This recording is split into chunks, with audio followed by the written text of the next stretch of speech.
रामलाल की मौत के बाद पूरा गांव घबरा गया। कुछ दिनों बाद वह राजीव आया। अपने दादा की जमीन बेचने शंभू काका ने गांव में हो रही मौतों के बारे में राजीव को बताया। और शंभू काका की मौत के बाद से राजीव परेशान हो गया। उसे कुछ भी समझ नहीं आया कि ये क्या हो रहा है। अपने काका की मौत के बाद राजीव गांव की पूरी औरत के पास गया और उनसे उस शैतान के बारे में पूछा। दादी ने राजीव को उस शैतान के बारे में बताया और उस शैतान से बचने के लिए उसे एक ताबीज भी दिया। ये तुम्हारे दादा का है। उन्होंने ही उस तांत्रिक को रोकने की कोशिश की थी, लेकिन वो पूरी तरह सफल नहीं हो पाए। राजीव के हाथ कांपने लगे, उसका गला सूख गया। तुम्हारे खून में उसी शक्ति का असर है, इसलिए तुम ही उसे खत्म कर सकते हो। कुछ देर तक सन्नाटा रहा। फिर राजीव ने ताबीज अपने हाथ में कस लिया। ठीक है, मैं उसे खत्म करूंगा। अगली रात राजीव अपने कमरे में अकेला बैठा था।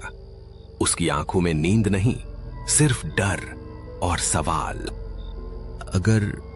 अगर वो तावीज भी काम नहीं आया तो?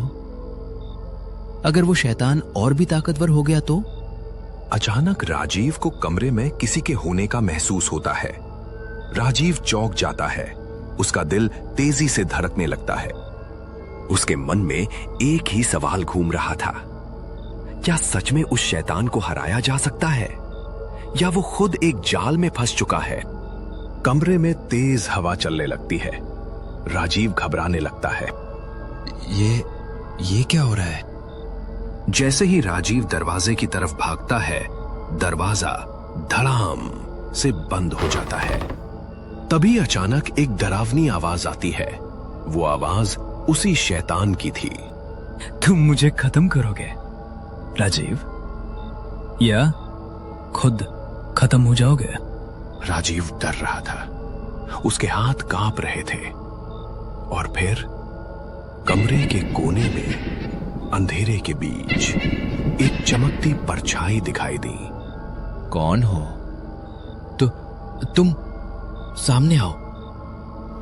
तुम मुझे देख नहीं सकते, मैं हर जगह हूं। मैं तुम्हें छोड़ूंगा नहीं, मैं तुम्हें खत्म कर दूंगा। कैसे खत्म करोगे राजीव? क्या तुम्हारे पास कोई जादुई शक्तियां हैं?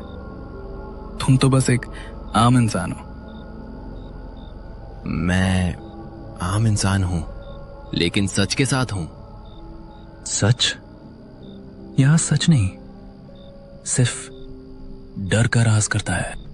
शैतान जोर जोर से हंसने लगता है और गायब हो जाता है। राजीव वहीं खड़ा रहता है। उसका दिल जोर जोर से धड़क रहा था, पर राजीव अब भी शैतान को खत्म करने के बारे में ही सोच रहा था। उसी रात राजीव अम्मा के पास गया। अम्मा शिव मंदिर से पूजा करके लौट रही थी। राजीव ने अम्मा को सारी बात बताई। राजीव, हमें जल्दी कुछ करना होगा। जल्दी उस शैतान को खत्म करना होगा, वरना बहुत देर हो जाएगी। इतने सालों से वो शैतान उसी हवेली में था, पर अब वो बाहर आ चुका है और गांव वाले की बलि चढ़ा रहा है। हमें जल्दी उस शैतान को खत्म करना होगा। जी अम्मा, आप सही कह रही हैं। पर अम्मा, मेरे मन में एक सवाल है। सवाल? कैसा सवाल? बताओ राजीव, क्या बात है? अम्मा, क्या उस शैतान को खत्म करना इतना आसान है? आपने जो तावीज दिया है, क्या उससे शैतान खत्म हो जाएगा? तुम्हारा शक सही है बेटा। उस शैतान को खत्म करना इतना आसान नहीं। और तुम ठीक कह रहे हो, सिर्फ एक तावीज से उस शैतान को खत्म नहीं किया जा सकता। तो अम्मा, कैसे खत्म किया जा सकता है उसे? क्योंकि उसने मुझे धमकी दी है कि मैं उसे नहीं खत्म कर पाऊंगा। और वो मेरे ही पास क्यों आया? और उसने मुझे कोई नुकसान भी नहीं पहुंचाया। क्या वो जानता था कि मेरे पास तावीज है, या वो जानता था कि मैं उसे खत्म करना चाहता हूं? यही सवाल मेरे मन में भी आ रहा है बेटा। इसलिए मैं तुमसे कह रही हूँ कि तुम्हें जल्दी तैयारी कर लेनी चाहिए। हमें जल्दी उसे खत्म करना होगा। और तुम्हारे पास सिर्फ एक तावीज नहीं, शक्तियां भी हैं। वो शक्तियां जो सिर्फ तुम्हें ही मिल सकती हैं। शक्तियां? कैसी शक्तियां अम्मा? क्या मेरे पास कोई जादुई शक्तियां हैं? अम्मा ने राजीव को एक मंत्र बताया जिससे उसे वो शक्तियां मिल सकेंगी। तो कल रात हम उस शैतान को खत्म करेंगे। जी अम्मा, कल उस शैतान की आखिरी रात होगी। आधी रात राजीव और बूढ़ी अम्मा उस पुरानी हवेली के सामने खड़े थे। हवेली टूटी फूटी और अंदर से अजीब आवाजें आ रही थी, जैसे कुछ तोड़ फोड़ की आवाजें हो। राजीव और अम्मा धीरे धीरे अंदर गए। हवेली अंधेरे से घिरी हुई थी, चारों तरफ मकड़ी के जाले और धूल। तभी घर की छत पर एक परछाई खड़ी हुई दिखाई दी। वो परछाई कुछ अजीब थी। कौन हो तुम? तभी वो परछाई हवा में उड़ती हुई नीचे आई। राजीव की आंखें फट गईं। अम्मा भी दूर खड़े सब देखकर हैरान रह गईं। तुम? आखिर तुम आ ही गए। राजीव का दिल जोर जोर से धड़क रहा था, लेकिन इस बार वो भागा नहीं। तुम्हारा खेल खत्म हो चुका है। खत्म? नहीं, ये तो बस शुरुआत है। अचानक हवेली की दीवारें कांपने लगी। चारों तरफ से चीखों की आवाजें आने लगी, जैसे सैकड़ों आत्माएं उस हवेली में कैद हों। राजीव, तावीज अभी।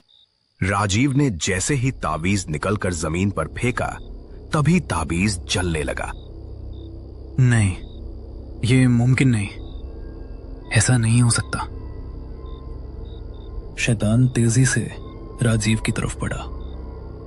उसकी चाल इंसानों जैसी नहीं थी, जैसे हवा को चीरता हुआ आ रहा हो।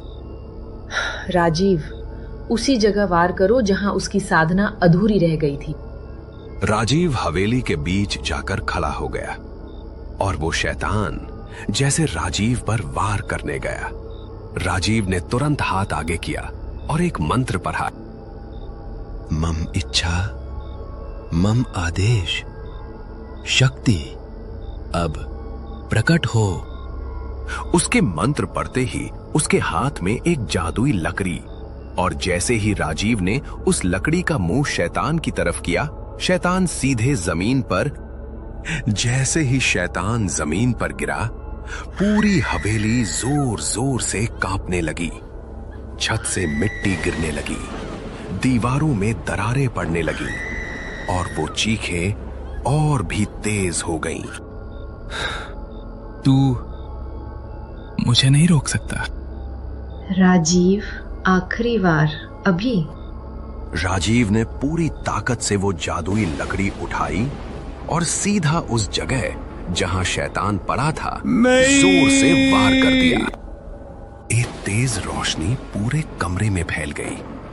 आंखें खोलना मुश्किल हो गया और फिर सब कुछ शांत हो गया।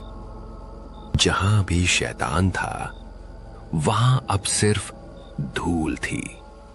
हवेली धीरे धीरे टूटने लगी। राजीव, यहां से निकलो अभी।